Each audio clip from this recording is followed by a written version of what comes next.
Hello बच्चों, कैसे हैं आप सब लोग।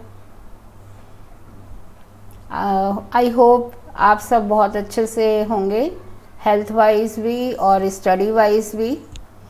तो आज बच्चों हम रेडियो एक्टिव एलिमेंट्स रेडियम और पोलोनियम की डिस्कवरी के बारे में थोड़ा आपको बताने जा रहे हैं। ये दोनों ही एलिमेंट्स रेडियो एक्टिव एलिमेंट्स हैं, radium and polonium. And why they are so much important कि मेरे को उसके लिए अलग से बात करनी पड़ रही है, क्योंकि मैरी क्यूरी जो हुई हैं पोलैंड की साइंटिस्ट केमिस्ट्री में, उन्होंने ये दोनों एलिमेंट डिस्कवर किए थे। तो एक्चुअल में मैं आपको एक तरह से उनकी थोड़ी सी हिस्ट्री और उनकी डिस्कवरी के बारे में बताने जा रही हूँ, एलिमेंट की प्रॉपर्टीज़ के साथ साथ। तो हम दोनों चीज़ें डिस्कस करेंगे यहाँ पर, एलिमेंट के बारे में भी एंड उनकी हिस्ट्री के बारे में भी कि वो कैसे डिस्कवर हुए थे और उनकी क्या एप्लीकेशंस है। जैसे कि आप देख रहे हो पीरियोडिक टेबल में, और आप जानते भी हो कि नीचे जो हैवी एलिमेंट्स होते हैं, लाइक मैंने यहाँ पोलोनियम और रेडियम दोनों को हाईलाइट किया हुआ है, इनके बारे में हम बात करने वाले हैं। अदरवाइज़ इनके अलावा जितने भी हैवी मेटल्स हैं डी और एफ ब्लॉक एलिमेंट्स में, उन्हें यहाँ पर अलग रखा गया है लेंथेनॉइड और एक्टेनॉइड सीरीज़ के नाम से, और वो रेडियो एक्टिव एलिमेंट्स हैं मैक्सिमम उनमें से। आप सोचोगे कि रेडियो एक्टिव एलिमेंट्स क्या होते हैं, इतना इम्पोर्टेंट क्या है उसमें कि उन्हें अलग रख दिया गया। तो रेडियो एक्टिव एलिमेंट्स में एक ख़ास चीज़ होती है कि उनके न्यूक्लियाई इतने हैवी होते हैं कि उनमें से alpha beta gamma invisible rays अपने आप निकलती रहती हैं, डिसइंटीग्रेशन होता रहता है और वो स्मॉल न्यूक्लियाई में चेंज होते रहते हैं। एंड ये रेज जो हैं वो इनविजिबल होती हैं एंड हाईली एनर्जेटिक होती हैं। एंड इन्हीं प्रॉपर्टीज़ की वजह से इन एलिमेंट्स को नीचे अलग जो है अलग एक कॉलम बनाकर पीरियोडिक टेबल में रखा गया, क्योंकि ये रेडियो एक्टिव एलिमेंट्स हैं और इनकी प्रॉपर्टीज़ जो हैं वो और एलिमेंट्स से मैच नहीं करती। तो आपको इसके बारे में एक बहुत इंटरेस्टिंग फैक्ट बताऊं कि जो मैरी क्यूरी और पियरे क्यूरी उनके हस्बैंड थे, उन्होंने ये रेडियम और इन रेडियो एक्टिव एलिमेंट्स पर बहुत काम किया है, रेडियो एक्टिविटी पर बहुत काम किया है। उनकी स्पीच में ही, क्यूरी की जो पियरी क्यूरी हैं उनकी स्पीच में ही देखिए कितने सुंदर वर्ड्स में उन्होंने कहा है कि I am one of those who believe with Nobel that mankind will drive more good than harm from the new discoveries. ये रेडियो एक्टिव फिनोमेना एक ऐसा फिनोमेना है जिसमें कि हम उसे अच्छे काम में भी लगा सकते हैं, उस फिनोमेना को यूज़ कर सकते हैं और मैनकाइंड को अच्छे से सर्व कर सकते हैं यूज़फुल पर्पस से।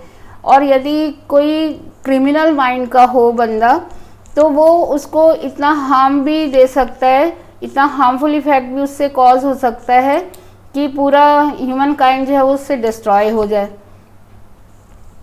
हिरोशिमा और नागासाकी का केस तो हिस्ट्री में आपने पढ़ा ही होगा और उसके बारे में वर्ल्ड वाइड फेमस है। 6 अगस्त को 1945 में ये केस हुआ था, वहाँ पर बम गिरा के हुआ था। एंड ये मतलब आई मस्ट से कि न्यूक्लियर वेपन्स या न्यूक्लियर एनर्जी को आप अच्छे के लिए भी यूज़ कर सकते हो। यदि आपका माइंड मतलब सही डायरेक्शन में है तो आप ह्यूमन काइंड को सर्व भी कर सकते हो, या फिर यदि आपने गलत सोचना शुरू कर दिया तो आप उसी एनर्जी को गलत पॉइंट पर भी ले जा सकते हो, जैसे कि यहाँ पर हिरोशिमा नागासाकी के केस में हमें दिखाई दिया। अब अच्छे केसेस भी सुनाई देते हैं, जैसे कि हम रेडियोथेरेपी कर सकते हैं, ट्रीटमेंट दे सकते हैं, कैंसर ट्रीटमेंट्स वगैरह दिए जाते हैं, तो रेडियोथेरेपी से दिए जाते हैं और उनमें रेडियो एक्टिव एलिमेंट्स की यही प्रॉपर्टी जो है वो बहुत बेनिफिशियल भी है, बहुत काम आती है। तो हम तो दोनों ही चीज़ें कर सकते हैं ना, रेडियो एक्टिविटी फिनोमेना को हम दोनों तरह से यूज़ कर सकते हैं।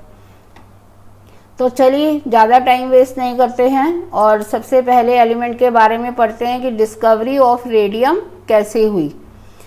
रेडियम एक ऐसा एलिमेंट है जो सेल्फ ल्यूमिनस प्रॉपर्टी शो करता है।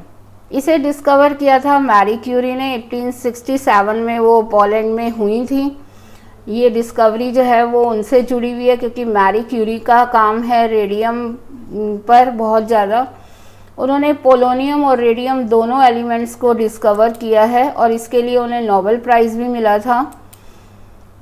ये एक हिस्ट्री का बहुत इम्पॉर्टेंट डे था 21 दिसंबर, जिस दिन ये पोलोनियम का रेडियम की डिस्कवरी हुई। और ये हुआ कैसे था कि रेडियम जो है वो यूरेनियम के साथ ही मिक्स होकर ओर में आ गया था और वो यूरेनियम पर वर्क कर रहे थे। एक्चुअल में वो यूरेनियम को आइसोलेट कर रहे थे पिच ब्लेंडी से, और वहाँ से उनको साथ साथ रेडियम भी मिल गया था। Radium silvery white lustrous soft और रेडियो एक्टिव, बहुत हाईली रेडियो एक्टिव एलिमेंट है। ल्यूमिनेंसी शो करता है और वाटर में कोरोड हो जाता है। इसकी डिस्कवरी की थी दोनों ने मिलकर, मैरी क्यूरी और पियरे क्यूरी जो उनके हस्बैंड है, उन्होंने 1898 में। और पियरे क्यूरी और मैरी क्यूरी दोनों को ही इसमें शेयर्ड नोबेल प्राइज़ भी मिला था।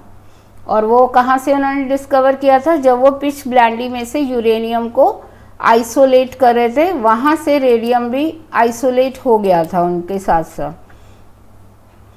रेडियम एक ऐसा एलिमेंट है जो कि सेल्फ ल्यूमिनस प्रॉपर्टी के लिए बहुत फेमस है, इसलिए बहुत सारी चीज़ें इससे बनाई जाती हैं। ये इसका एप्लीकेशन पार्ट भी है कि बहुत सारी आर्टिकल्स जो अपने आप नाइट में ग्लो करते हैं, चमकते हैं, उनमें रेडियम लिया जाता है। एंड जैसे ये आप देख रहे हो एंट्रेंस गेट या एग्ज़िट गेट पर कहीं भी हमें सेल्फ ल्यूमिनस पार्ट को लगाना है, एडवर्टाइजमेंट को यूज़ करना है, तो रेडियम एलिमेंट उसमें यूज़ किया जाता है।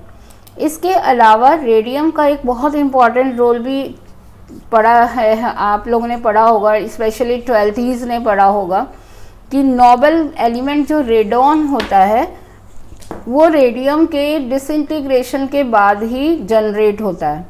रेडॉन को अभी तक आइसोलेट नहीं किया गया है, लेकिन वो रेडियम से ही डिसइंटीग्रेशन के बाद प्रोड्यूस होता है अलोंग विद द हीलियम। तो ये आप देख रहे हो रेडियम कितना इम्पॉर्टेंट एलिमेंट है, रेडियो एक्टिव एलिमेंट। इसी टाइप से उन्होंने एक और एलिमेंट भी रेडियो एक्टिव एलिमेंट डिस्कवर किया था, पोलोनियम। पोलोनियम का नाम उन्होंने अपने मदरलैंड पोलैंड के नाम से ही रखा। पोलैंड की रहने वाली थी मैरी क्यूरी, तो उसके नाम पर ही उन्होंने उसका नाम पोलैंड रखा। 1911 में उन्हें इस रिमार्केबल डिस्कवरी के लिए, रेडियम और पोलोनियम दोनों की डिस्कवरीज के लिए उन्हें नोबेल प्राइज़ भी मिला। तो मैरी क्यूरी का नाम, जहाँ रेडियो एक्टिविटी का नाम आता है वहाँ मैरी क्यूरी का नाम लिया ही जाता है बहुत याद से। पोलोनियम का सबसे इम्पॉर्टेंट यूज़ क्या है कि जो जितने भी अप्लायंसेस होते हैं उसमें से स्टैटिक इलेक्ट्रिसिटी को रिमूव करने के लिए पोलोनियम का बनाया हुआ ब्रश यूज़ किया जाता है और वहाँ से स्टैटिक रुकी हुई इलेक्ट्रिसिटी को ब्रश की हेल्प से रिमूव किया जाता है। इसके अलावा पोलोनियम को लाइट वेट हीट सोर्स भी माना जाता है स्पेस स्टेशन के लिए।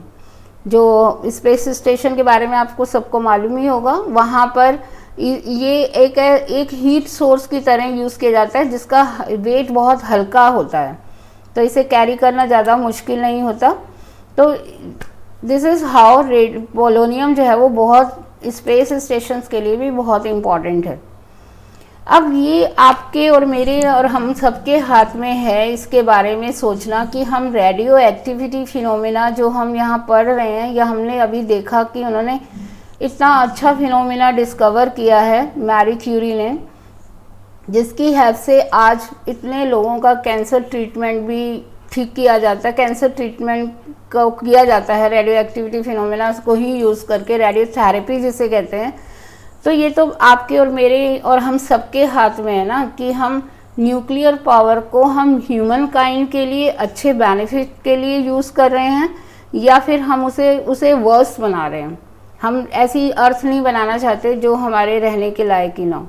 तो ये आपके और हमारे सबके दिमाग के ऊपर है कि हम कितने पॉजिटिव हैं उस चीज़ को लेकर, उन चीज़ों को लेकर कि हम उन्हें यूज़ कैसे करते हैं। तो इस चीज़ को ध्यान रखते हुए, थोड़ा अपने एनवायरनमेंट को ध्यान रखते हुए मैं ये टॉपिक यहाँ ख़त्म करती हूँ कि ये खाली रेडियो एक्टिविटी के लिए ही नहीं है बेटा, ये बहुत सारी चीज़ें ऐसी हैं जो हम अपने डेली बेस पर ही ध्यान नहीं देते हैं और हम अपने एनवायरनमेंट को, सराउंडिंग को हम ख़राब करते हैं। हमें उन सब पर भी ध्यान देना है और हमेशा पॉजिटिव रहना है। पॉजिटिव रह के ही अपनी स्टडीज़, अपने कैरियर को फोकस करते हुए आगे जाना है और जितना अच्छा हो सके उतना अच्छा हमें अपने सराउंडिंग के लिए और ह्यूमन बीइंग के लिए, ह्यूमंस के लिए करना है। Thank you.